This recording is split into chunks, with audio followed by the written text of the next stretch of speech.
সম্মানিত ভিউয়ার্স, আসসালামু আলাইকুম রহমতুল্লাহ। আলহামদুলিল্লাহ। আপনারা কেমন আছেন অবশ্যই কমেন্টে জানাবেন। আপনাদের কাছে আমার একটু অনুরোধ, আমার এই চ্যানেলটি আপনারা সাবস্ক্রাইব করে দেবেন।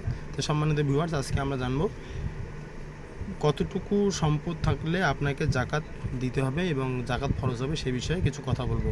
1 নম্বর মাসালা, কোনো ব্যক্তির কাছে সর্বনিম্ন 52.5 তোলা রৌপ্য বা 7.5 তোলা স্বর্ণ থাকলে অথবা এই পরিমাণ স্বর্ণ বা রৌপ্যের নগদ মূল্যের পরিমাণ অর্থ থাকলে তা যদি 1 বছর পর্যন্ত তার কাছে থাকে, তাহলে বছর অতিবাহিত হওয়ার পর ওই সম্পদের উপর জাকাত আরোপিত হয় এবং মালিকের উপর সে জাকাত আদায় করা ফরজ হয়। সম্পদের পরিমাণ এর চেয়ে কম হলে তাতে তার উপর জাকাত আরোপিত হয় না, কিন্তু এর বেশি থাকলে তাতে জাকাত আরোপ হয় এবং মালিকের জন্য তা আদায় করা ফরজ হয়।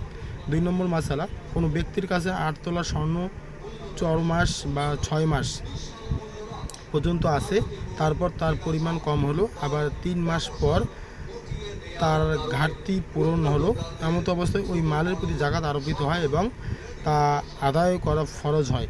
মোট কথা, বছরের শুরুতে ও শেষে যদি উক্ত নেশাব পরিমাণ সম্পদ তার হাতে থাকে এবং বছরের মাঝে কিছুদিন নেশাবের চেয়ে কম থাকে, তাহলে সে সম্পদের জাকাত আদায় করা ওয়াজিব হয়। বছরের মাঝে কিছু দিন সম্পদের ঘাটতি থাকলে তাতে জাকাত ক্ষমা হয় না। তবে সমস্ত সম্পদ যদি হস্তচ্যুত হয় এবং তারপর যদি পুনরায় সে নেশাব পরিমাণ সম্পদের মালিক হয়, তাহলে যেদিন সে সম্পদের মালিক হয়েছে সেদিন থেকে বছর গণনা শুরু হবে।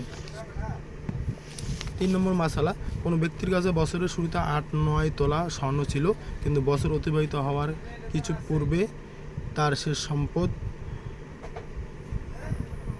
সম্পদ হস্তচ্যুত হয়, পুরো বছর অতিবাহিত হতে পারেনি, এমতো অবস্থায় তার প্রতি জাকাত দেওয়া ফরজ হয় না। 4 নম্বর মশলা, কোনো ব্যক্তির কাছে 52.5 তোলা পরিমাণ রৌপ্যের মূল্যের মুদ্রা আছে আর সে ব্যক্তি ওই পরিমাণ অর্থই ঋণগ্রস্ত, এমতো অবস্থা তার প্রতি জাকাত প্রদান করা ফরজ হয় না। 5 নম্বর মাসালা, কোনো ব্যক্তি ঋণ পরিশোধের পর যদি তার কাছে 52.5 তোলা রৌপ্যের মূল্য পরিমাণ অর্থ অবশিষ্ট থাকে, তাহলে তার প্রতি জাকাত প্রদান করা ফরজ হয়। 6 নম্বর মাসালা, স্বর্ণ রৌপ্যের অলঙ্কার, বর্তন, আসল বা খাদ্য বিশিষ্ট বাট ইত্যাদি যে আকারেই থাকুক না কেন এবং তা ব্যবহার করুক না বা না করুক কিংবা আটকিয়ে রাখুক, সর্ব অবস্থায় তার উপর জাকাত আরোপ হয় এবং সে জাকাত আদায় করা ফরজ হয়।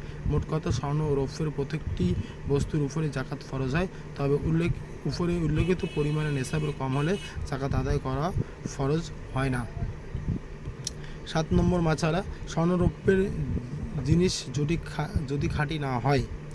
সম্মানিত ভিউয়ার্স, আমি আমার এই ভিডিওটি আর বেশি দীর্ঘায়িত করতে পারলাম না। আমার এই ভিডিও ভালো লাগলে অবশ্যই আমার চ্যানেলটি সাবস্ক্রাইব করে দেবেন।